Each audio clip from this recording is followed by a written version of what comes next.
Meu nome é Luciana Brito, como o João apresentou, eu sou mestre em Educação pela UFSC. E o título dessa minha discussão aqui com vocês hoje é sobre as formas de dominação e resistência, pressupostos coletivistas para o estudo das lutas marginalizadas. Acho que antes de tudo é bem importante dizer que, assim como tudo que existe na sociedade, esse acúmulo, né, de debate teórico e político que eu estou trazendo aqui para vocês nessa tarde, ele não é obra do meu esforço individual, mas ele é produto do trabalho coletivo, né? Obviamente de gerações e gerações, mas no momento mais específico, de diversos pesquisadores vinculados ao Núcleo de Estudos do Poder, sediado na Universidade Federal Rural do Rio de Janeiro, mas que conta com pesquisadores em diversas instituições, inclusive eu e a Caroline. Eu peço licença aqui nessa tarde para falar com vocês sobre sobre a parte chata da pesquisa acadêmica, digamos assim, né? Porque, em geral, quando a gente, nesses tipos de evento, fala-se, e no nosso também, é claro, fala-se muito de problemáticas de pesquisa ou de resultados de pesquisa, mas pouco se fala dos percursos realmente da pesquisa, pouco se fala de teoria e método que sustentam uma investigação científica. Então eu vou tentar trazer um pouco, né, nessa discussão, pensar que, obviamente, a teoria ela não se esvazia, né, ela não se resolve por si própria. Ela obviamente é produto da experiência concreta das sociedades humanas, enfim, e ela serve também para orientar, né, que essas experiências sejam sempre renovadas.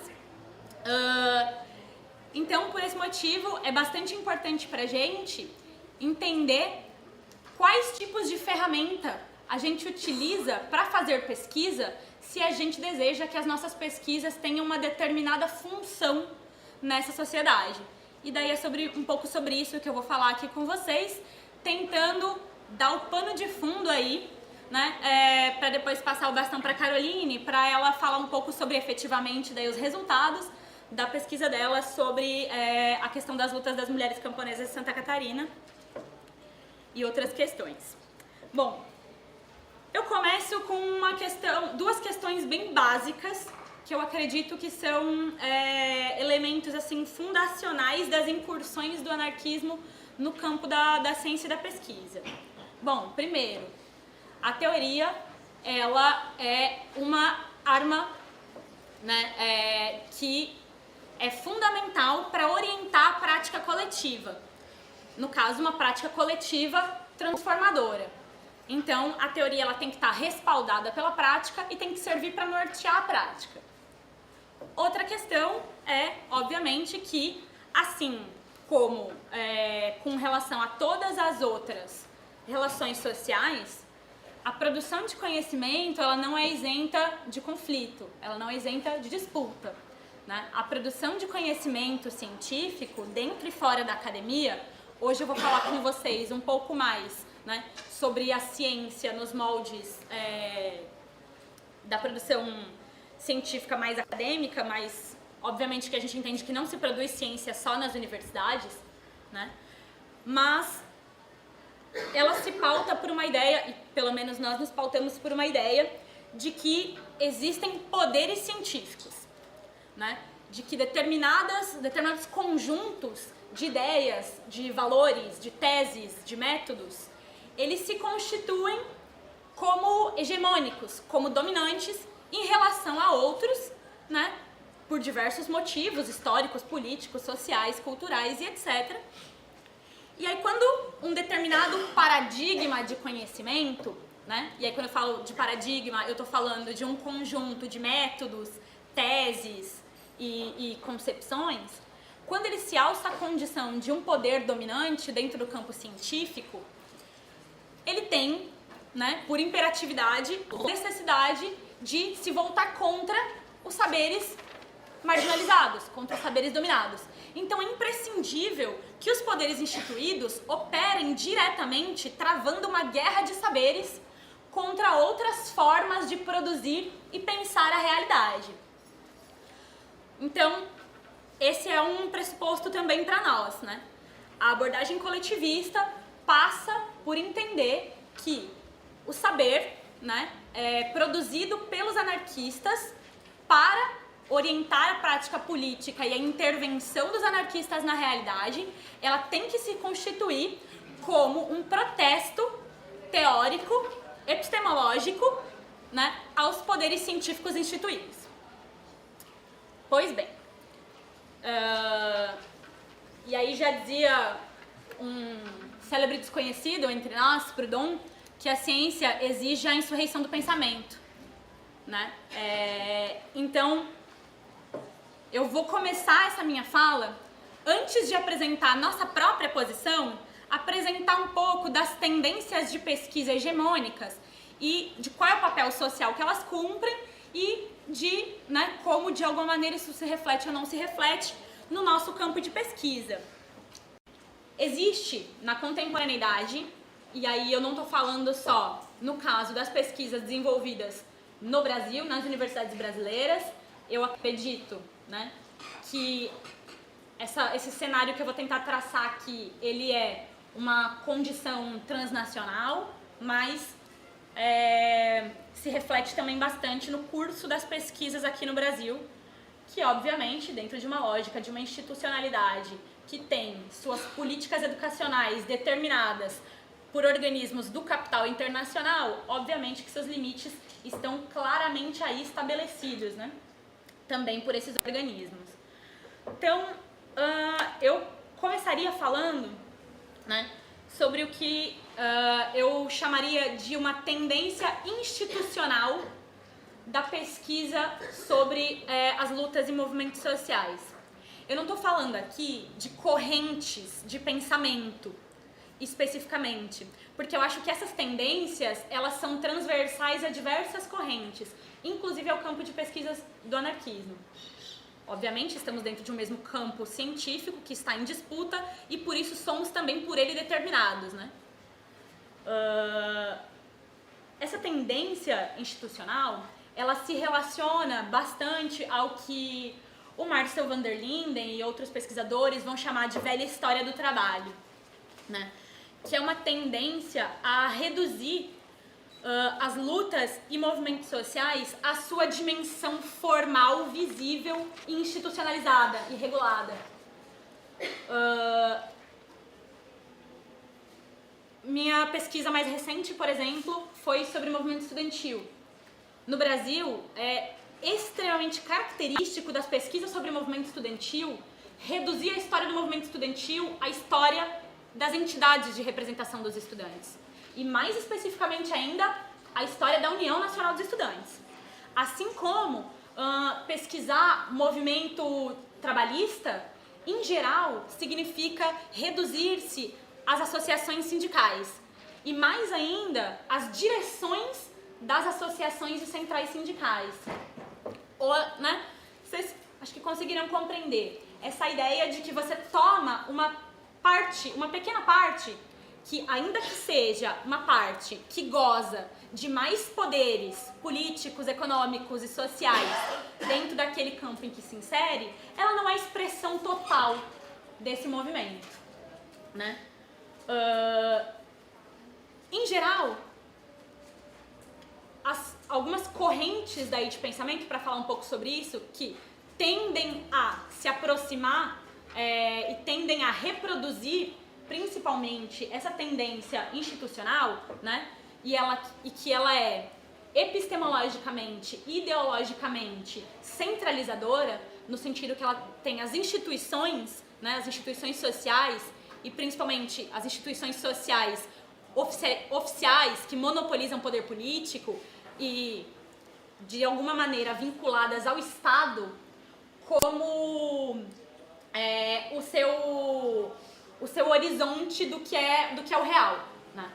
Então, em geral, as teses do campo marxista e do campo liberal, nas ciências sociais e nas ciências políticas, elas tendem a reproduzir, né, por conta de uma série de condicionantes que essas teorias têm, obviamente, sem ignorar que, obviamente, eu falei obviamente umas 3 vezes nessa frase, sem ignorar que existem, né, uma diversidade de posicionamentos dentro de uma mesma corrente de filiação teórica, mas eu estou falando aqui de tendências, né, e tanto o liberalismo clássico, né, quanto o liberalismo mais weberiano também tendem a fazer essa redução. Muitas vezes o anarquismo reproduz. Por conta das nossas carências bibliográficas diversas, muitas vezes a gente recorre a esses referenciais de pesquisa e acaba reproduzindo as suas insuficiências.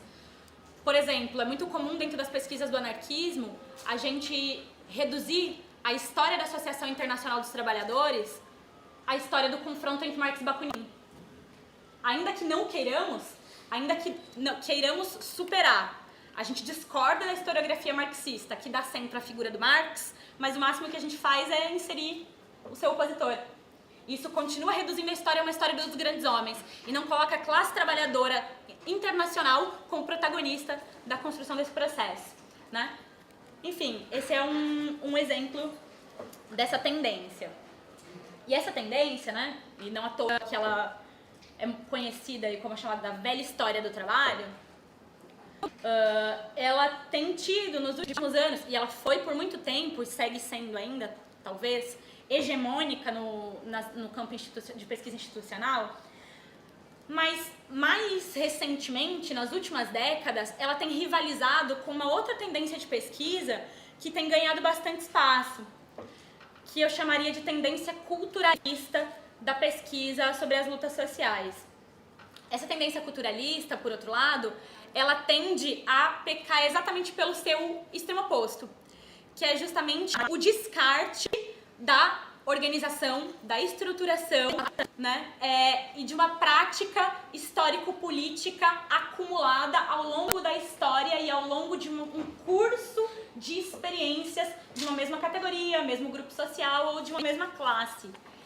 E peca pelo que nós chamamos aí, né, de presentismo excessivo, um exagero da novidade histórica. Uma grande representante dentro do campo das ciências sociais, na verdade, da tendência culturalista, são as chamadas teorias dos novos movimentos sociais.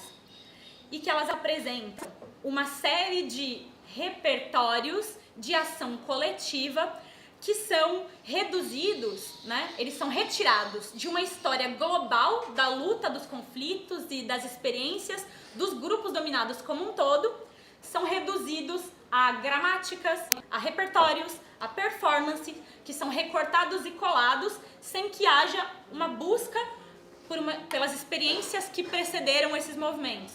Você não fala mais, por exemplo, não se fala mais que o movimento de ocupações de escola é produto do movimento estudantil. Ou você não fala que cortes de rodovias são produtos do movimento popular e movimento comunitário. Você cria novos sujeitos, você cria novos repertórios, você cria novas caracterizações que tendem a invisibilizar as relações de continuidade e exagerar as relações de descontinuidade. O anarquismo também faz bastante isso, né, em alguma medida, no sentido de romantizar e heroicizar determinadas práticas ou determinadas experiências sem buscar compreender sua lógica de continuidade enquanto experiências que sofreram e são qualificadas e requalificadas por processos de crítica e autocrítica e que se relacionam com outros campos, com outras classes, com outros grupos e etc. Né? Qual é o meu ponto? Ambas as tendências se tornaram hegemônicas no campo da pesquisa das lutas sociais porque elas são diretamente produto de ideologias dominantes em determinadas fases de desenvolvimento do capitalismo e das suas ideias. Né? Elas expressam opções políticas da produção do conhecimento a partir das instituições, da teoria e da ciência da burguesia. E é um problema que teorias que buscam romper com a ordem burguesa e que buscam transformar a produção científica em guerra de classes, em guerra de saberes, sigam reproduzindo as tendências que são resultado das opções da burguesia olhar para as lutas sociais. Então esse é o primeiro ponto. O segundo ponto, né, que eu vou trazer aqui é tentar fazer um resgate com todos os limites do que é possível fazer em 30 minutos da contribuição da teoria anarquista clássica para a interpretação e crítica tanto do estado atual das pesquisas, né? Ou seja, como a teoria anarquista clássica permite, nos oferece ferramentas para olhar para a pesquisa e para olhar para os nossos objetos de pesquisa. E que no caso especificamente estou falando, né, de objetos de pesquisa que estão determinados e determinam, né, por uma realidade social em que fortemente demarcada pelo capitalismo, pelo Estado e pelos antagonismos de classe, pelos antagonismos sociais, né? Muito importante demarcar uma questão de conjuntura também. Acho que muitos de nós aqui estamos profundamente incomodados com as ofensivas burguesas contra a produção de conhecimento crítico. No atual cenário, né, do capitalismo a nível global, a burguesia tem vindo com uma forte tendência obscurantista, né, de apagamento das descobertas científicas, principalmente das mais revolucionárias, mas inclusive de algumas bem básicas. E sei lá, dizer que a Terra não é redonda, por exemplo.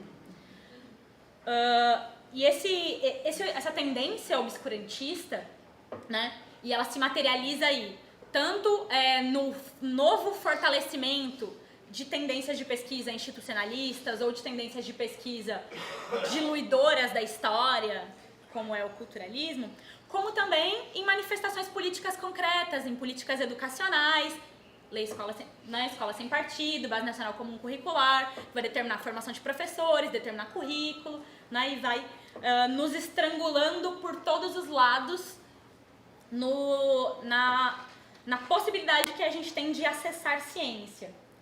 Todo esse processo, ele visa, né, em escala global, o que a gente vai chamar de recuo da teoria, justamente como forma de coibir que novos sujeitos, ou que sujeitos historicamente dominados, consigam se apropriar, né, de teorias efetivamente revolucionárias para produzir uma ciência insurgente, uma ciência contra-hegemônica. Não é problema algum para o capitalismo que os pobres, dominados, grupos historicamente oprimidos, entrem nas instituições de ensino e façam pesquisa, desde que façam sob os moldes da burguesia, desde que façam uma pesquisa culturalista ou institucionalista. O que não pode é fazer pesquisa coletivista, pesquisa marxista revolucionária, pesquisa que rompa com os paradigmas da ordem vigente. E é justamente sobre esses paradigmas que eu quero falar aqui, porque eu defendo que são deles que nós devemos nos apropriar. Então tá.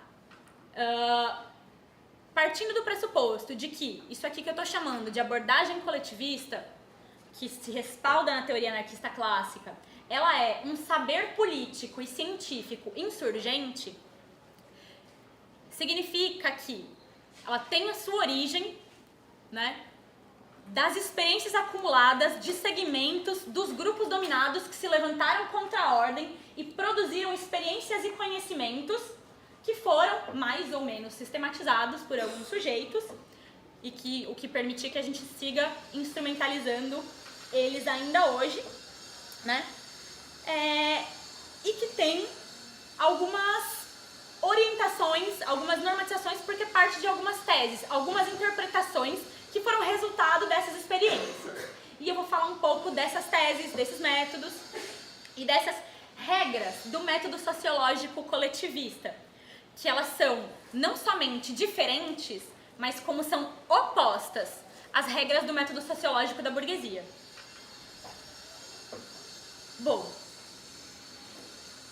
eu tô falando aqui principalmente de uma abordagem que ela vai ter uma base materialista, E ser materialista aqui no campo da ciência significa compreender que a realidade e tudo que nela existe, visível ou invisível, ou seja, os fatos sociais, fenômenos, ideias, sujeitos e etc., eles são produtos do próprio movimento social, da própria agência das sociedades humanas que cria a realidade. Tudo que existe foi criado pelas próprias sociedades humanas. Ou pela natureza, obviamente, né? Mas eu tô falando de lutas sociais, então vocês entendem aqui do que eu tô falando, espero. Esse materialismo, ele tem características bastante específicas. A gente vai dizer que o Bakunin, ele desenvolve um materialismo distinto das tendências materialistas do seu tempo, que ele tem como característica principal, diferente de outros métodos materialistas, a característica de ser um materialismo sociológico. E ele é sociológico em dois sentidos, né? No sentido de que ele se debruça sobre os fenômenos da sociedade para compreender neles a origem dos fatos e fenômenos da realidade, mas também que a ciência e o próprio conhecimento é produzida por esses sujeitos sociais. E que, obviamente, por isso, é marcado por todas as clivagens, todos os conflitos que estão presentes nessa realidade social, né? Aqui. E aí, a gente tem também a necessidade de que esse conjunto de teses e esse método materialista, ele se relacione, ele se combine com o que a gente vai chamar de método dialético, de entendimento da realidade. E aí, principalmente, de dois saberes específicos disso que a gente está chamando de dialética. Meu Deus, tem que correr, senão não vai dar tempo de jeito nenhum. Que é o método dialético serial do Proudhon, desenvolvido pelo Proudhon, que vai dar ênfase na ideia de que tudo aquilo que existe, em termos de não só da realidade social, mas para o nosso caso específico, vamos falar de realidade social, ele possui sempre a luta entre contrários, o antagonismo, a polarização, a negatividade e a positividade operando de maneira combinada para resultar em tudo aquilo que existe. E também, posteriormente, defendemos, né, que um continuador da sua obra, o George Gurdjieff, ele vai aprofundar, vai radicalizar a dialética serial proudhoniana, ampliando, né, as diversas tendências, as diversas movimentos tênues, superplurais, diversos e nada uniformes que existem na realidade, que ele vai chamar de método realista, da dialética realista, uma dialética empírica, que olha para a experiência, vê nela luta, movimento e contradição, e longe de buscar resolver a contradição como produto da ciência, busca, na verdade, lançar luz sobre a contradição, sobre o movimento e entender que a positividade e a negatividade, elas não só se repelem, mas elas se combinam, elas se implicam, elas coincidem, elas se afastam, elas entram em guerra, em cooperação. E isso está totalmente presente na maneira como a gente vai entender as lutas sociais. Para agilizar muito rápido, né? Para terminar de falar desse... Oi? Dá pra falar o nome dele de novo. George Gurdjieff.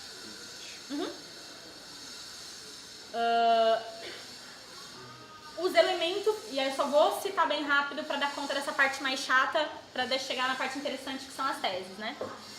Pra gente, o método materialista e dialético da abordagem coletivista, ou seja, né, da ciência produzida pela teoria clássica anarquista, ela tem algumas características. Primeiro, é uma ciência experimental. Como ciência experimental, ela procede pela observação e pela verificação direta. Ela não assume teses idealizadas, produzidas por sujeitos ou por fatores e fenômenos extra-realidade. Ela é multifocal. Multifocal significa que ela persegue a pluralidade de processos, de fatos, de sujeitos, de fenômenos e de manifestações no curso do real. Sempre. E também, obviamente, a pluralidade de perspectivas sobre um determinado tema. É também um método comparativo, que significa que tem como objetivo usar a análise e a crítica para comparar, para contradizer diferentes focos, diferentes perspectivas de análise, para, obviamente, aprofundar sua característica crítica, que é a de negar, recusar e criticar cientificamente as hipóteses que contrastam com as experiências do real. E no campo das lutas sociais, acho que isso é bastante claro. Frequentemente, quem está na dinâmica das lutas consegue ver claramente que a luta não se reduz à direção do sindicato, não se reduz à associação de moradores, não se reduz a um partido. E a própria experiência concreta tende a negar, a recusar as teses da burguesia, e por isso elas precisam ser também criticadas e profundamente recusadas. E é também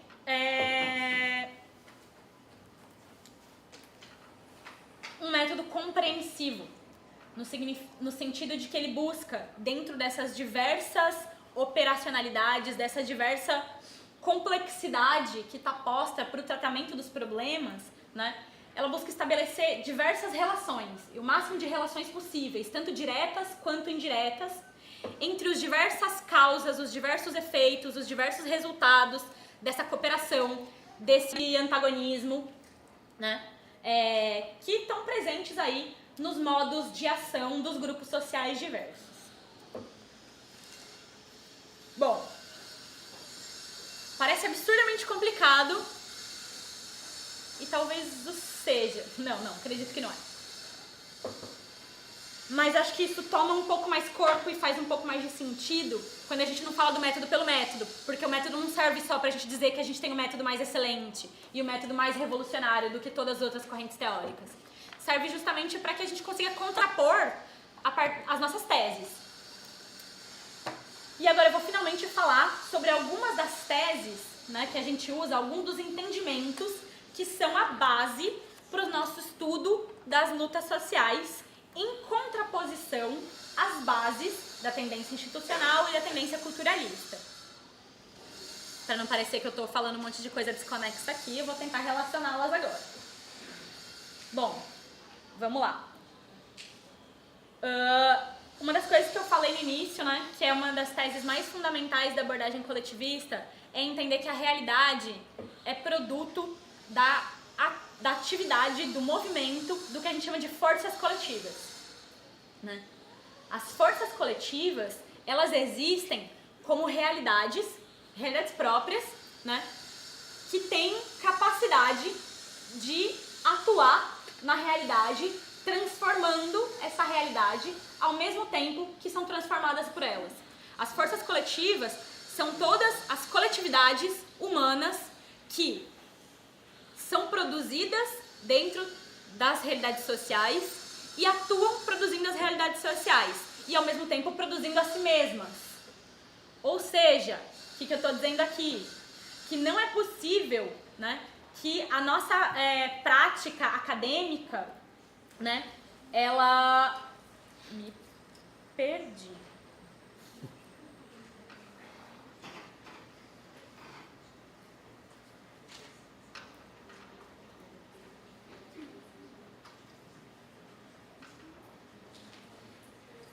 Deixa eu falar, Samir.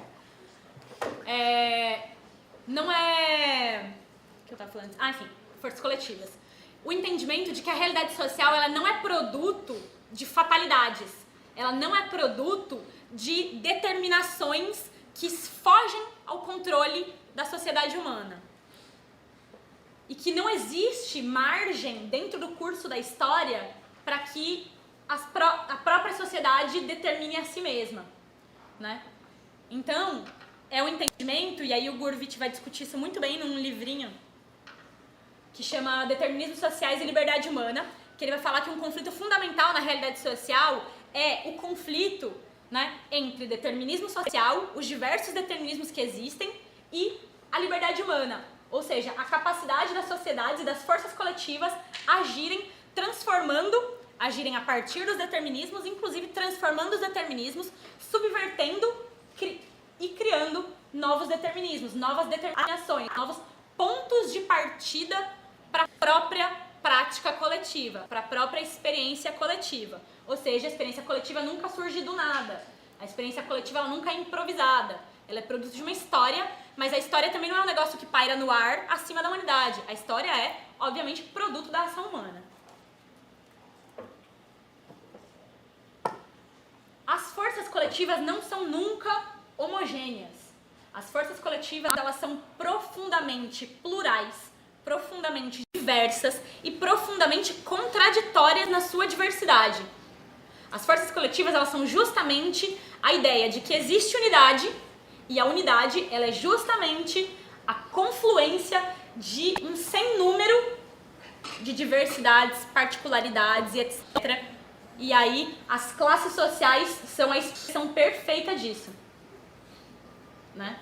A classe trabalhadora não é um tipo de trabalhador, não é um tipo de sujeito, não tem um tipo de projeto político, não tem um tipo de experiência política, não tem uma opção ideológica, não tem uma estratégia, tem diversas, inúmeras. Todas elas se rivalizam, se confrontam, se cooperam, são influenciadas umas pelas outras, assim como a burguesia também.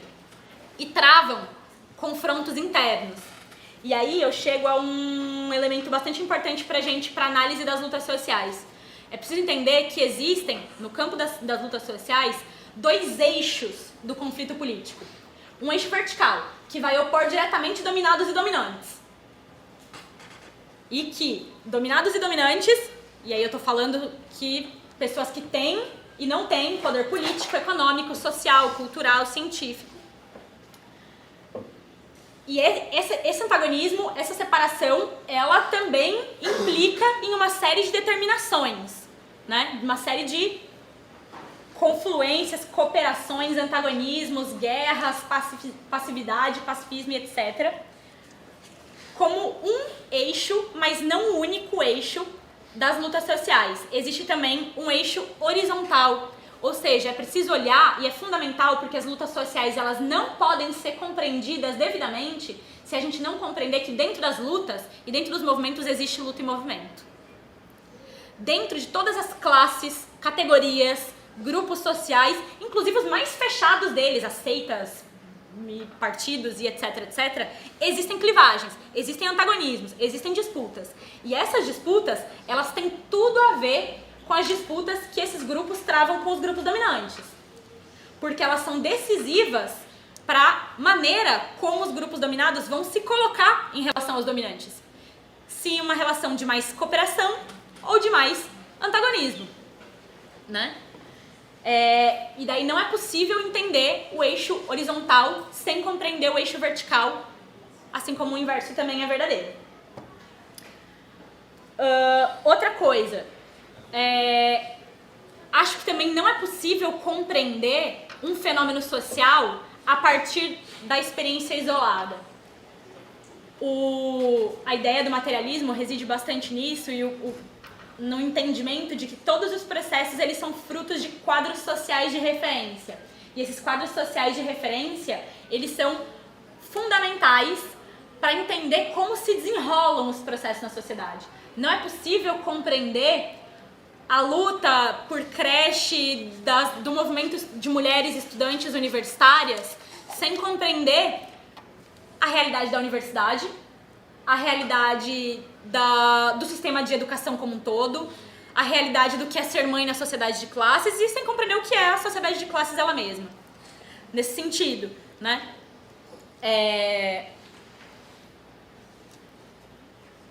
E aí, né, uma outra coisa pra terminar. Tentar terminar, né? É a necessidade de sempre relacionar as lutas particulares, e é isso que a gente está chamando aqui de lutas subalternizadas, né? Essas lutas dos grupos dominados que se colocam de diferentes maneiras em relação aos grupos dominantes. E que eles são historicamente subalternizados, invisibilizados, dominados, tanto pelos grupos dominantes que exercem sobre eles, né, o poder de repressão e cooptação, quanto também são invisibilizados pela produção científica.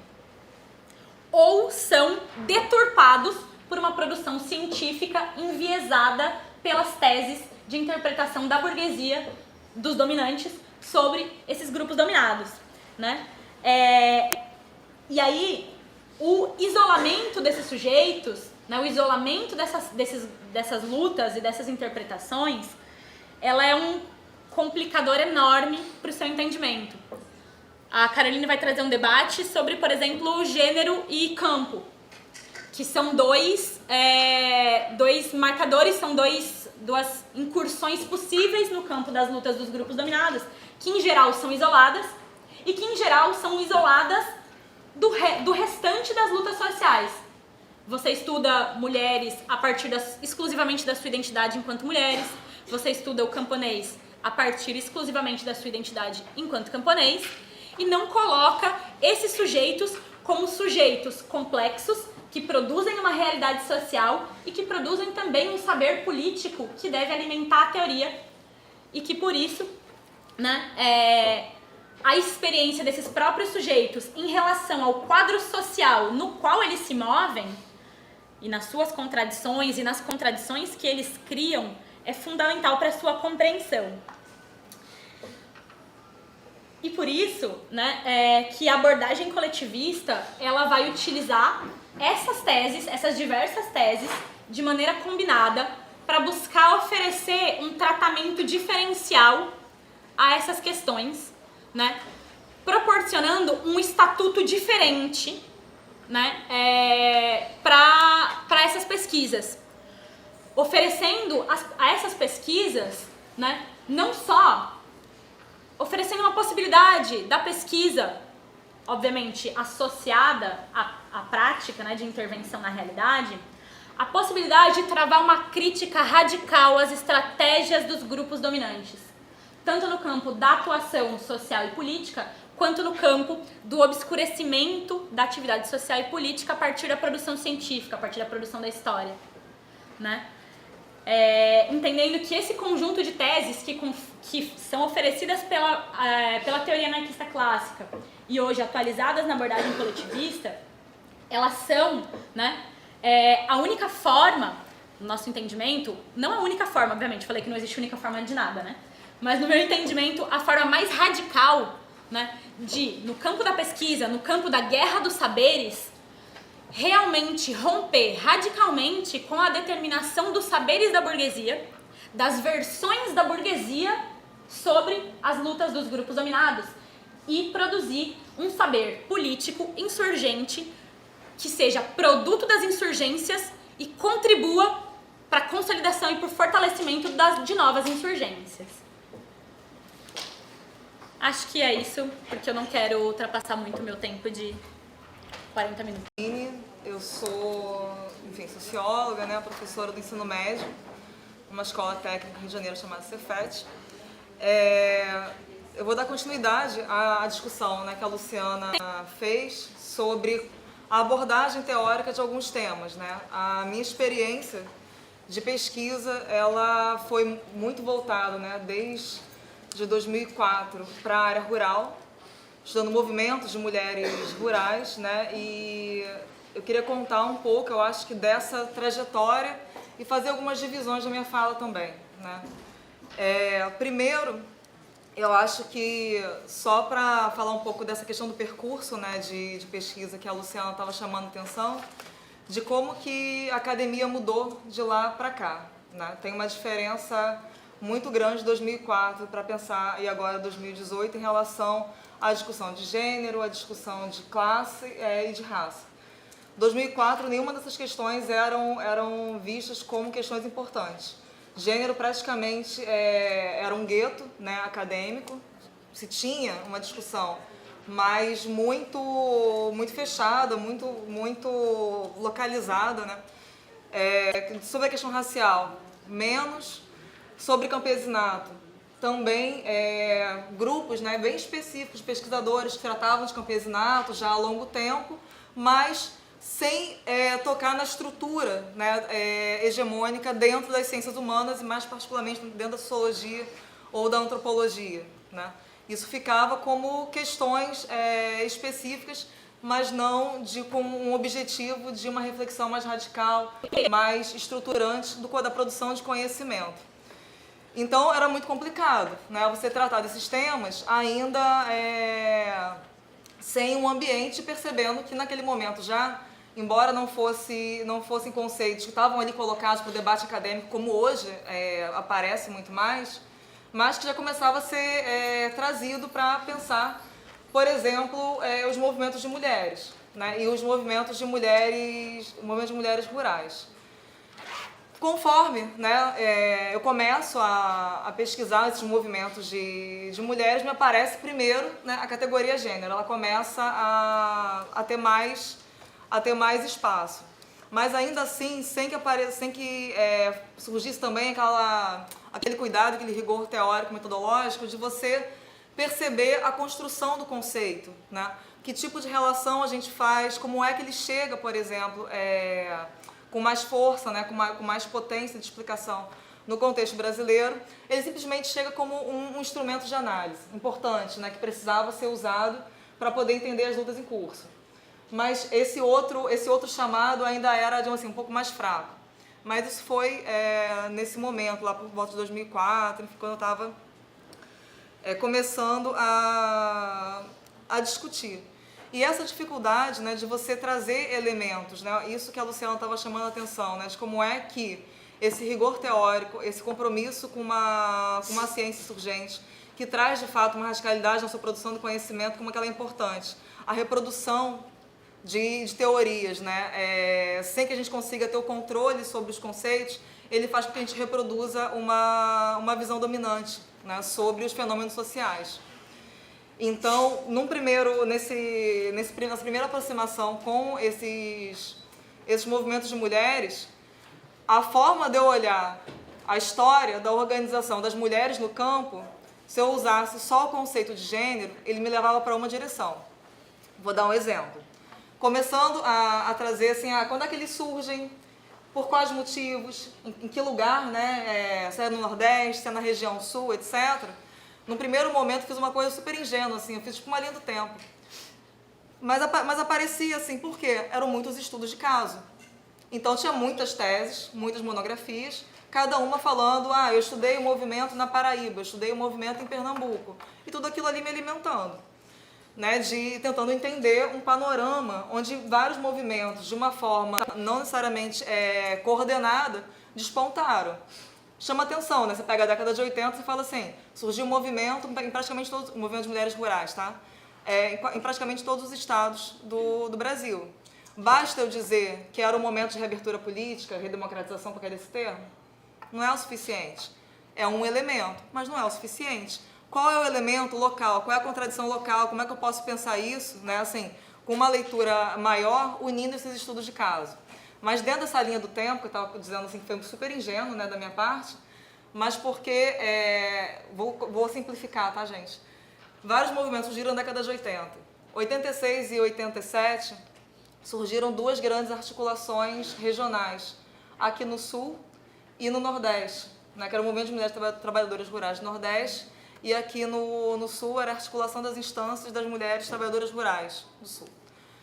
Na minha cabeça foi que lindo, né? Elas se organizaram. Primeiro teve esses impulsos de organização estadual, né?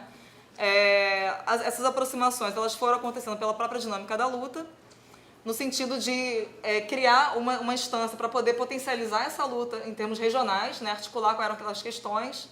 E em 95 surge uma articulação nacional de mulheres trabalhadoras rurais. Então parecia uma lógica crescente de organização, né? Estaduais, regionais, nacional. E em 2004 surge o movimento de mulheres camponesas. Então eu ainda fiz um elo mais ingênuo ainda, né? Falei, caramba, elas saíram inclusive de um debate sobre a categoria trabalhador rural, que era o que identificava elas e que unificava a luta, né? E partiram para um outro momento, que era de se apresentar na luta política como camponesa, resgatando um debate histórico sobre campesinato, sobre o lugar do campesinato na luta política e aqui no Brasil, porque tem, enfim, aí é um outro ponto que eu vou falar um pouquinho mais pra frente. Mas me parecia uma história perfeita de organização, né? Um exemplo a ser seguido, quase uma cartilha. Você tem um passo a passo. Conforme, né, a gente vai percebendo lacunas, percebendo reproduções na própria teoria, né? Como é que você tem problemas, quais são os debates que foram interrompidos, enfim. Como que não adiantava, por exemplo, eu partir só da categoria gênero. Ela não me ajudava simplesmente a entender essa dinâmica. Porque conforme eu fui fazer pesquisa, né, empírica, trabalho de campo mesmo, começou a aparecer divergência. Então essa história toda que eu montei, essa primeira narrativa que eu montei, ela não fazia o menor sentido. Ela acabou, assim, ela destruiu. Não existe isso dessa forma. É claro que existe um campo onde articulações são construídas desses movimentos de mulheres rurais. Não estou dizendo que isso não existe. Querendo dizer que ele não foi coordenado dessa forma e nem simplesmente por uma identidade específica a partir da experiência de serem mulheres e mulheres que trabalham, enfim, que se organizam, que resistem na área rural. Tinham outros pontos que precisavam trazer, né? Precisava fazer parte da análise. O debate se amplia. Nesse tempo em que eu estou fazendo pesquisa, o debate se amplia. Se coloca de forma muito mais clara, né, já sem grandes pudores, que classe é uma questão importante, porque nos anos 2000, assim, é uma ideia, 2000 e pouco, é uma ideia de que classe não explica mais nada, né, um ou outro defendendo, mas tem um ataque muito forte ao conceito de classe social, de que ele, assim, o poder de explicação dele se enfraqueceu, enfim. E aí o conceito de gênero aparece muito como se ele sozinho pudesse explicar, mas aí logo depois se aproxima de novo a ideia de classe, a questão racial e a ideia de que esses três elementos eles precisam, enfim, se articular ou uma ideia de interseccionalidade, enfim, apostas nesse sentido, né, de que aproximações precisam acontecer, começam a ser mais comum. Né? Que eu acho que é um pouco que a gente vive hoje, né? Quando alguém fala uma questão de gênero, logo alguém fala assim, mas tem uma questão de raça, tem uma questão de classe. Hoje se tornou muito mais presente. O que eu acho importante, né, que eu queria trazer aqui, é que depois eu volto para os exemplos, eu acho que vem, né, desse trabalho de pesquisa, é como que em determinados momentos, né, enfim, desse tipo de conceito ou teoria, a forma como ele se apresenta na academia, como é que ele tem uma história e às vezes assim, a gente tentar alcançar um pouco essa história ajuda a perceber quais são os limites e quais são os obstáculos que a gente tem que enfrentar. Os movimentos de mulheres, eles são lidos de uma forma geral, não só os de mulheres sociais, mas eles são lidos pela chave dos novos movimentos sociais, né? Mesmo quando a gente traz outros elementos, o aspecto culturalista, como a Luciana chamou a atenção, ele tem uma preponderância, né? Ele é muito forte. De modo que é muito complicado, né? Embora esteja na nossa boca, mas alcançar o que essa articulação, raça, classe e gênero, para ficar nisso, né? Significa de fato. Como é que eu costuro, né, essas categorias dentro de uma teoria mais ampla e de uma leitura de processo histórico, de formas de resistência de longo prazo. Quando a gente localiza a partir dos novos movimentos sociais, assim, né, um pouco que eu defendo e um pouco da forma como eu abordei nas pesquisas também, é de que é um limite muito grande localizar. Nesse período onde esse conceito aparece, né, de novos movimentos, que é mais ou menos volta da década de 60, né, a década de 70, que coincide com o enfraquecimento progressivo do conceito de classe social também, uma coisa coincide com a outra. Né, embora existam grupos, pesquisadores que ainda defendam a leitura, enquanto grandes questões e grandes categorias, uma começa a concorrer com a outra e ultrapassa. E esse culturalismo ele começa a ser muito mais presente e torna cada vez mais difícil a gente construir ou reconstruir uma história de longo prazo de organização e de reconhecimento das contradições de classe. Essa é uma questão que fica muito clara quando a gente pega a abordagem da luta das mulheres, que localiza, estou falando de forma geral, tá? Na década de 60 como um grande marco. E não faz, né, em grande parte, um elo com a luta das mulheres no século XIX ou no início do século XX, ou então vai ler essas lutas a partir de um conceito que surge na década de 60, que é o conceito de gênero. E ele tem uma história. Aqui no Brasil, eu queria trazer uma autora que, enfim, ela tem uma história, inclusive, trágica, né? E que conforma o jeito como a academia trabalhou a ideia de gênero. Tem uma pesquisadora chamada Elizabeth Souza Lobo, que é muito importante. Não sei até que ponto, enfim, mas na década de 60, década de 70, digamos assim, esse debate estava fresco, né? Hoje a gente fala com muito mais tranquilidade, a gente consegue perceber que dentro da década de 60 e da década de 70, um conceito concorre com o outro e acaba se apresentando como uma forma melhor de se pensar a mudança social. Quando se privilegia o conceito se privilegia de forma concorrente, né, com a classe social, o conceito de movimento social, é como se você pensasse a mudança social de longo prazo, né, muito mais a partir dessa forma de organização de movimento, em contraposição a um histórico da organização de trabalhadores que traz outros elementos, como o sindicalismo revolucionário, por exemplo. No contexto da década de 60, década de 70, ela estava mergulhada, né, nessa discussão, trazendo e ela trouxe para o Brasil uma reflexão muito importante sobre as lutas das mulheres, como que ela se relacionava com as transformações no mundo do trabalho, né? Ela aproximava a discussão de gênero com a discussão sobre trabalho, sem tentar privilegiar um ou outro, já travando esse debate de que não deveria privilegiar uma contradição em relação à outra, digamos assim, né? Privilegiar a classe em detrimento de gênero, ou um como desdobramento do outro, mas tentar entender como que as duas questões estavam relacionadas. Essa socióloga, né, a Elizabeth Souza Lobo, ela começou a produzir, né, sobre sindicalismo rural também, mas sobre operárias urbanas, pensando as formas de organização. E isso que ela foi assessora de uma sindicalista rural. E nesse processo de, enfim, assessoramento e tudo, de participação, né, de engajamento mesmo na luta, então ela estava produzindo de um lado, mas eu acho que muito impulsionada por aquela conjuntura, né? Ela não estava respondendo só uma dinâmica da academia teórica conceitual, mas estava respondendo a uma demanda daquele momento de impulsionar, de criar instrumentos, né, mesmo para poder pensar a luta das mulheres. E a Elizabeth Souza Lobo, ela sofre um acidente de carro, um acidente super suspeito, né? Até hoje, se você começa a pesquisar quais são as causas, qual foi a causa, etc. Assim, não tem grande explicação, e ela morre, né, em 91.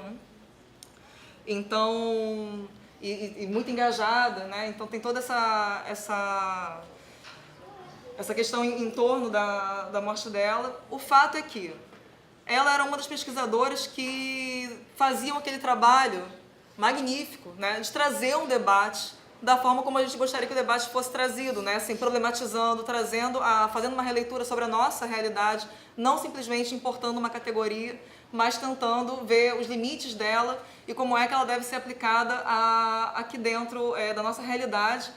E eu diria mais ainda, porque ela estava olhando aquele momento não só para a área urbana, mas ela estava entendendo que no rural tinha uma problemática fundamental. Hoje a gente tem uma realidade meio esquizofrênica, né? Porque a gente vê um avanço, né, fascista, a gente olha para a gente quer fazer uma análise materialista, né, de outro momento de concentração fundiária, por exemplo, no país, características mais do que conhecidas do que é o nosso campo, mas a gente simplesmente ignora o que acontece no campo para poder pensar as formas de resistência e como é que a gente se articula essas formas de resistência quando a gente pensa em lutas marginalizadas, que é o que a Luciana estava chamando a atenção. Quando a gente para pensar na nossa estrutura, né, nas nossas contradições mais profundas, quem são as pessoas que, de fato, no seu cotidiano, estão lidando com formas de resistência. E a Elizabeth Souza Lobo, acho que ela nesse momento estava muito atenta, percebendo não só uma leitura etapista ou de um marxismo muito, enfim, dogmático, ortodoxo, etc., de pensar o que estava acontecendo em termos de mobilização, né, em São Paulo, imagina, final da década de 70, 80, todo mundo estava olhando para aquilo ali, e ela estava olhando para aquilo ali e estava olhando para o campo também. Ela está olhando para as duas coisas, né? Então, e trazendo uma discussão que poderia ter ganhado uma outra proporção. A gente não tem como especular sobre isso, eu acho. Mas dá pra gente imaginar que, pela forma que ela apresenta o trabalho que ela deixou, hoje a gente pega, né, assim, trabalho de 30 anos atrás, e ele serve pra gente, assim, fácil, sabe? É um trabalho que precisa de pouca contextualização, de tão rico e de tanto rigor que tem, né? Não só pela questão acadêmica, mas pelo posicionamento político teórico dessa mulher. O que eu acho, eu trago sempre quando eu vou apresentar assim, um pouco da abordagem da Elizabeth Souza Lobo, porque ela traz uma discussão via, enfim, naquele momento, academia, etc., trazendo uma discussão de sociologia francesa, mas que está pensando naquele contexto das lutas, né, na França a partir do trabalho e está se contrapondo a um conceito que vem da sociologia americana, que é o de gênero. Embora ela use, mas ela está usando, assim, você consegue perceber que ela está usando no sentido que assim, isso está chegando e está sendo debatido, né? Esses são instrumentos que estão sendo colocados ali para debate, para discussão, para ver como é que você, a partir deles, articula outros e avança. Mas apontando a necessidade de se pensar não só uma identidade, uma identidade de gênero, uma identidade da experiência enquanto mulher, mas também das formas de resistência, das formas de organização. E quando você fala de formas de resistência, formas de organização naquele contexto em que ela está olhando, é impossível você olhar simplesmente para o recorte identitário, para o recorte de ser por ser mulher, né? Você vai precisar olhar para além, com todas as contradições que isso envolve, problemas, dramas, tudo que isso traz, né? Assim, quando você olha para as mulheres de quem ela está falando, né? Não como um sujeito político abstrato, mas como pessoas de carne e osso, né? Que estão ali se organizando. Então, assim, ela é uma autora que dialoga muito com o marxismo, apesar de estar aqui não trazendo, mas eu acho que a questão dela é muito pelo rigor e pela forma como ela traz o campo também. Bom, a Elizabeth Souza Lobo morre e esse debate fica simplesmente adormecido. É como se ele voltasse. Algumas pessoas estavam mais engajadas, por isso a importância, acho que, de momentos como esse, né? Assim, a gente sabe os limites, mas a importância de você apontar algumas questões e dizer assim, olha, tem que trazer seus debates, tem que fazer traduções, leituras a partir da nossa realidade, enfim. Porque esse debate ficou adormecido durante muito tempo. E só para dar um exemplo, assim, como que é surreal hoje, 2018, que a gente vai conhecer o trabalho de uma Bell Hooks, por exemplo, da Angela Davis. Como se fosse uma enorme descoberta. Não é surreal? Mas de repente alguém abriu a porta. Falou assim, essas mulheres existem desde quantas décadas? Né? Então é mais ou menos nesse sentido. É como se, assim, quais são esses muros invisíveis que atrapalham que a gente consiga alcançar a realidade, porque a nossa tarefa histórica é alcançar a realidade para transformar. Né? Ou seja, esse tipo de problema que eu estou tentando assim, né, contar um pouco meus dramas enquanto eu estava pesquisando as mulheres, é porque a gente reproduz de fato uma leitura problemática, para pegar leve, né, sobre essas experiências. Quando a gente fala sobre campesinato, por exemplo, em que momentos a gente leva a discussão sobre campesinato a sério? Mesmo vivendo no Brasil, um país assim, né, onde a questão fundiária ela é central. A gente fala sobre várias outras experiências que também são fundamentais, importantes. Mas, assim, o campesinato entra onde? E a experiência das mulheres que estão, né, enfim, tudo aquilo que entra dentro dessa grande categoria campesinato, que é uma categoria guarda-chuva. Mas cabe muito, a gente é esquecido mesmo e entra naquela discussão sobre como uma teoria ela é capaz de criar esquecimento, criar esvaziamento dessas experiências.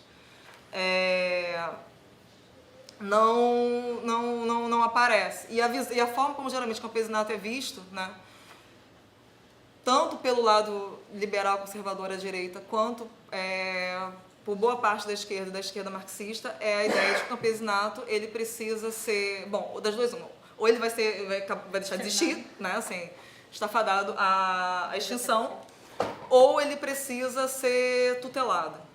Né? Ou então, ou na pior das hipóteses, romantizado, né? Aí você aquela coisa, parece que você olha o campo e você vai olhar o belo, o bucólico, né? Assim, alguma coisa mais leve, porque a cidade é insuportável, o campo, que lindo, né? E não percebe as outras coisas que estão colocadas ali. Mas a ideia da romantização, do extermínio, da extinção ou da tutela são as três grandes entradas para se olhar o rural. Como a periferia de forma geral, como qualquer luta marginalizada de forma geral. É a tutela, o extermínio, né, ou o romantismo. E aí, acho que assim, tarefa básica, sair disso, abandonar, entender que assim, a gente tem por dever abandonar qualquer uma dessas visões, porque fatalmente a gente vai reproduzir, enfim, a gente vai lidar com a nossa própria extinção, né? Porque se a gente não avança, a gente fatalmente vai implicar no nosso próprio extermínio, né? Enquanto, enfim, criar dificuldades para resistência de classe. Então, dentro disso, né, assim, as mulheres camponesas elas estão ainda num outro patamar dessa visão sobre a tutela ou sobre o conservadorismo da mulher rural.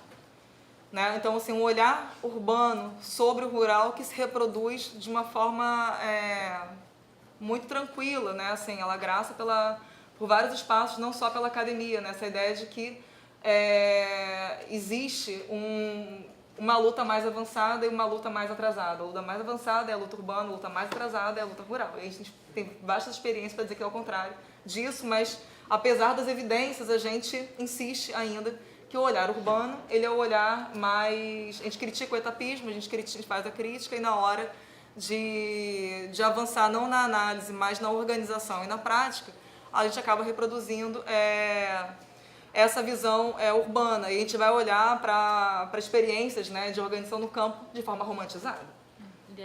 Idealizada. Ou como experiências locais, no tempo e no espaço. Assim, elas precisam ser entendidas como experiências que tiveram início, meio e fim, foram curtas, e dali você só torcesse para que, tomara que surja outra. Tomara que façam de novo, né? A gente está aqui, ó, na torcida. Como se a gente não pudesse trazer elementos para poder pensar e, enfim, criar outras e avançar em relação a isso. Voltando, acho que um pouco queria relatar um pouco dessas experiências, né? Eu tive momentos de pesquisa, tanto na região Nordeste, quanto aqui na região Sul e aqui em Santa Catarina, né? Na região do Oeste.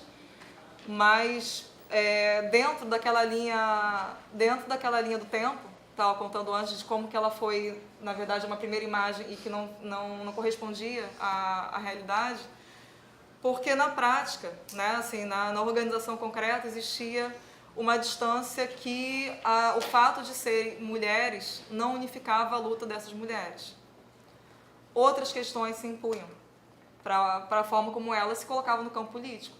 Né? Então, o histórico da organização das mulheres no Nordeste, estou falando de formas todas muito gerais, tá? Assim, de forma muito geral, mas ela tem uma história específica relacionada ao sindicalismo rural naquela região. Sobretudo o estado onde eu estava fazendo pesquisa, que era Pernambuco. Né? Mas a leitura, né, daquelas mulheres de organização era desse universo, as referências políticas, né, assim, seja para aproximação ou seja para rejeitar um posicionamento político, era dentro dessa história. Desse histórico. Isso era uma questão importante, então já precisava entender que não era o fato simplesmente, né, de terem surgido no mesmo contexto da década de 80, de lutarem por direitos iguais, porque o que elas estavam querendo eram direitos relacionados ao trabalho, reconhecimento como trabalhadora rural, isso de norte a sul do país. Né, a ideia de que o que as mulheres fazem é trabalho, precisa ser reconhecido, enfim, precisa ser contabilizado, precisa ser visibilizado. E esse reconhecimento era uma questão colocada, então se tinha uma unidade. Mas existia uma outra dimensão mais profunda, que era a experiência mesmo dessas mulheres, que não era só esse momento de unificação, embora ele fosse importante.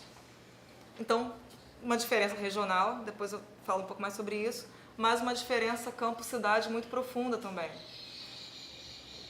Dentro desses relatos, assim, acho que algumas experiências, né? Durante um dos momentos em que eu participei de discussões, enfim, sobre temas sobre sexualidade, a questão do corpo, etc., teve um momento que eram os movimentos de mulheres trabalhadoras rurais e outro que era um coletivo feminista de Recife.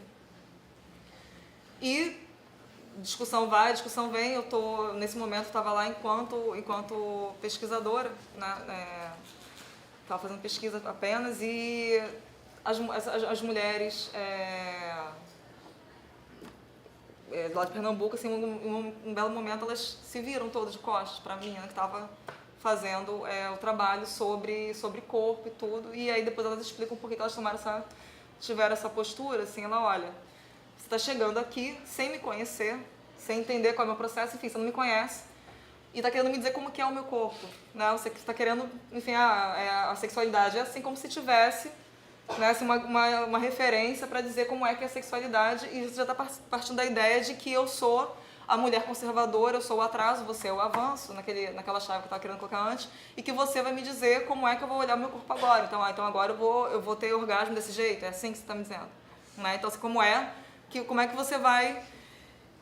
E que por mais que exista, assim, se foram momentos importantes para esses conflitos aparecerem, assim, a resolução disso foi até positiva, porque foi um debate interessante, mas o conflito foi exposto, né, de que ali existia de fato uma questão que precisava ser resolvida, precisava de mais do que aquela ideia de chegar com uma discussão sobre gênero, sexualidade, corpo e poder para aquelas mulheres que estavam lutando, por exemplo, há muito tempo por reforma agrária, que associam a sua história às ligas camponesas, por exemplo. É outro histórico. Como é que se atropela? Né? Então, foram assim, momentos... Aqui aí vou migrar, vou para o sul, assim, para outro momento que também eu acho que traduz um pouco desses conflitos, né, e das deficiências, lacunas, enfim, desafios que todos nós temos para poder ler, né, a realidade. E aí eu acho que estou falando um pouco dentro dos feminismos, né, dessa leitura de que existem essas experiências, visões a partir dos coletivos. Numa discussão de movimentos sociais, pesquisadores, né, sobre a temática, coletivos urbanos, etc. Em algum momento uma pessoa coloca, de um coletivo urbano, faz uma crítica fraterna, mas uma crítica de que as mulheres camponesas não estavam trabalhando a discussão sobre aborto com a mesma ênfase que precisaria, né, etc., que seria importante mais ênfase. Né? E elas respondem, assim, tá? Aí uma liderança média fala assim, olha, não posso chegar com a tua abordagem, eu não posso chegar com essa abordagem dentro da minha realidade. Né? Assim, meio que assim, olha, como é que a gente faz lá? Né? A gente trabalha uma série de questões que têm a ver com coisas que talvez tu desconheça, como organizar pensando a relação com a igreja, pensando em relação ao ataque do agronegócio, pensando o controle da semente, pensando o conhecimento de toda a produção mesmo, né, de várias culturas, de vários cultivos, inclusive aquelas que abortam, que tu desconhece, mas eu conheço. Né? Então, tem uma série de desencontros, né, que precisam ser superados por várias razões, não só por uma preocupação teórica, mas porque se a gente não avançar, realmente assim, a gente vai ser parte do retrocesso, vai ser parte do problema. Né? Não tem meio termo nessa história. Mas isso para dizer que essa visão sobre, né, o campesinato, sobre a mulher rural como depósito do conservadorismo, como depósito do atraso, como representativo de que as experiências e as formas de resistência elas não contam para a luta política que a gente precisa avançar, como que ela é um grande equívoco. Né? Muito pelo contrário, né? Quando a gente não olha para as formas de resistência, a gente está reproduzindo aquilo que vários autores chamaram a atenção, né? De que a gente só vai olhar para os momentos evidentes da luta quando o Estado dá chancela de que aquilo ali é um problema. Ou de que a burguesia vai dizer ali, ou então é uma greve, etc. E não vai olhar para aquilo que um outro autor que usei bastante, assim, que é o James Scott, que é a ideia de formas cotidianas de resistência e formas cotidianas de resistência camponesa. A ideia de que você não precisa que o Estado aponte que aquilo ali é um conflito a ser regulado, né? E, enfim, e aí que vai ser uma disputa, mas de que existem formas que também compõem esse cenário importante para que a gente pense toda essa diversidade, né, das lutas marginalizadas, que não necessariamente vão fazer parte daquela luta política mais tradicional, como a gente está acostumado a pensar, apenas pelos ciclos de greve, por exemplo. Não estou descartando nada disso não, tá, gente? Só para deixar claro, assim, você não está dizendo que Não estou falando isso, estou dizendo que olhar só para isso, olhar para uma parte da história e não olhar para outras questões, e que quando a gente olha ela sem pensar numa articulação maior de uma leitura do processo histórico, fatalmente a gente cai para uma leitura muito abstrata e muito culturalista apenas de identidade, e que elas acabam sendo muito embaçadas, sendo muito ofuscadas, porque é possível fazer um elo, né, dessas experiências, entendendo que esse elo ele não é coerente, ele envolve contradições, né, e sem o fetiche do controle como se diz assim, de você homogeneizar essas experiências. Você vai entender que elas fazem parte mesmo, e vão apontar para soluções da luta política lá no Nordeste de uma forma, aqui no Sul de outra, e que a tutela não é uma solução, né? Então, quando eu estava lá atrás pensando assim, que lindo, elas se unificaram, não necessariamente seria lindo, né? Talvez isso representasse inclusive um problema, se fosse o caminho de uma luta institucionalizada. Se aquilo ali representasse muito mais o deslocamento da luta política para uma luta institucional, não teria nada de lindo, não teria nada de coerente, não teria nada de acúmulo, né? Pelo contrário, seria uma sucessão de perdas e um filtro feito pelo próprio Estado do que foi reconhecido como luta das mulheres rurais. Então é isso aqui que eu quero, que eu reconheço, e na verdade uma redução de processos e de formas de resistência muito mais complexos, e que só são comunicados e que só vão aparecer se, né, a nossa teoria ela comporta esse tipo de perspectiva, sem romantizar, sem tutelar e sem achar que é local, né, assim, aquela é uma experiênciazinha só daquilo ali. Muito pelo contrário, né? Na verdade são experiências articuladas com outras mundo afora. Quando você pensa, inclusive, da experiência das mulheres, né, como que vão lidar com a questão da violência, como vão lidar com aquilo que a gente vê, né, e lê pela chave dos direitos reprodutivos, por exemplo, né? Ou da discussão sobre a descriminalização do aborto, por exemplo. Como se as mulheres urbanas já tivessem toda uma leitura, toda uma narrativa de início, meio e fim sobre como deve ser aquilo ali, e que isso precisa chegar até as mulheres rurais. Não é, assim, a coisa no mínimo mais complexa, né, do que pensar dessa forma. Eu estou dizendo isso também porque uma parte importante de toda a discussão que a gente faz é como pensar a luta de baixo para cima, né? E aí considerar isso no seu extremo, né? Como é que você lida com essas discussões, entendendo que às vezes na forma do discurso, e principalmente quando a gente está em espaços acadêmicos, né? Falar de classe, raça e gênero é lugar comum, mas a partir de onde está falando de classe? A partir de onde está falando de gênero? A partir de onde está falando da questão racial? Como é que está articulando esses conceitos? É a necessidade, na verdade, de nós todos, assim, a partir de agora, assumirmos meio que a tarefa de reconstrução de uma meta-teoria mesmo, né? Sobre o que foi condenado durante muito tempo em prol de vários estudos de caso que foram muito importantes, né? Aprofundar o conhecimento das experiências locais, mas que já passou a hora de se regrupar de forma mais rigorosa. E não simplesmente dessa forma mais, como se diz assim, mais matemática, né? De soma, né? Então eu somo isso, somo aquilo e crio uma interseção, essas metáforas da matemática.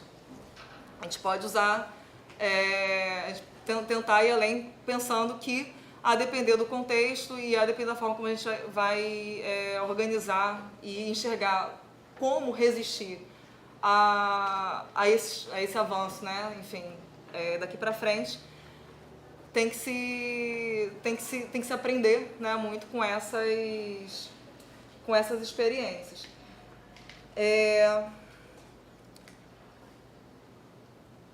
Queria só chamar a atenção para uma outra autora, só para finalizar, assim, que eu acho que tem contribuído muito, e assim como outras, né, que tinha falado antes, que estão dentro do debate, como a Angela Davis, por exemplo, mas a Silvia Federici, que é uma autora da década de 70 e que só agora também, né, assim, se tornou uma autora mais conhecida, mas que vai fazer se perguntar, porque só 50 anos depois a gente vai conhecer o trabalho de uma pesquisadora como a Silvia Federici, merece uma resposta.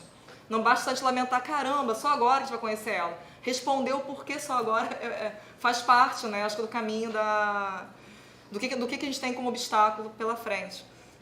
Mas é uma autora que vai apresentar uma leitura bem consistente sobre como pensar a questão do Estado e do capital, né? Como é que a gente pensa a relação entre patriarcado e capitalismo sem pensar em termos do que veio primeiro, ou, né, assim, mas o que vem primeiro, o que vem antes, o que caracteriza e singulariza cada fenômeno, é um diferente do outro, em que momento eles se encontram. E eu acho que ela é uma autora que faz uma crítica, né, à forma como a acumulação primitiva de capital é pensada, a partir de uma perspectiva das mulheres, né, de como que o corpo das mulheres, como que as mulheres foram vistas, né, no final do século XVII, enfim, no século XVIII e no século XIX. Mas ela vai recompondo, né, um pouco essa trajetória para poder apresentar uma perspectiva mais sólida, né? Um terreno mais sólido para se pensar essa articulação que está falando antes, né? Que eu acho que nas nossas bocas fica muito abstrato, boa parte das vezes, em relação a tem que falar disso, tem que falar, tem, mas de que forma? Né? Como é que a gente traduz isso, não só na questão teórica, acadêmica, enfim. Isso aqui foi uma pesquisa, acabou, agora a vida que segue, a gente tem mil coisas para fazer. É só assim, a título de exemplo mesmo, né? Mas é como que a gente, de fato, precisa avançar e ter um investimento para não reproduzir, né, estando no Brasil, questão rural, a gente tem agora, né, assim, enfim, todos esses ministérios, essa movimentação que tem acontecido, a gente imagina como é que isso vai impactar na luta rural. Uma pergunta que é urgente de fazer: como que esse novo desenho vai impactar todos nós, inclusive como é que isso chega no campo brasileiro, assim, qual é o impedimento que se coloca para a luta política, né, como é que a gente olha as organizações no campo hoje, não só do nosso local, enfim, da cidade e tal. Como é que a articulação, que tipo de olhar se tem para o campo, né? Qual é o olhar que se tem para comunidades indígenas, por exemplo? Que poderia, estou falando da minha pesquisa, mas poderia ter uma outra entrada também a partir da questão indígena, né? Quilombola, enfim. Como é que se articula sem romantizar, sem partir da questão identitária, culturalista, etc. Pensando em termos de contradições históricas e processos de longo prazo. Oi? A Silvia Federici. Ela tem um livro chamado... Tem dois que são muito bons. Um é Caliban e a Bruxa, agora tem tradução, né, bem recente. E tem outro que eu acho que não tem tradução ainda, que é o Revolução em ponto zero, tá? Revolução em ponto zero, que tá em espanhol, está disponível na internet. É só botar Silvia Federici PDF, logo aparece. Silvia Federici, aparece um monte de coisa legal, tipo, coisas que estão discutindo textos dela e esses textos antigos que são da década de 70. Bizarro, assim, como é que as coisas demoram muito para chegar, né? Mas são trabalhos muito consistentes, pesquisa antropológica, histórica, que eu acho que somam, né? Ajudam a pensar. Bom, queria agradecer, encerrar por aqui, acho que eu tinha para contribuir, era um pouco isso.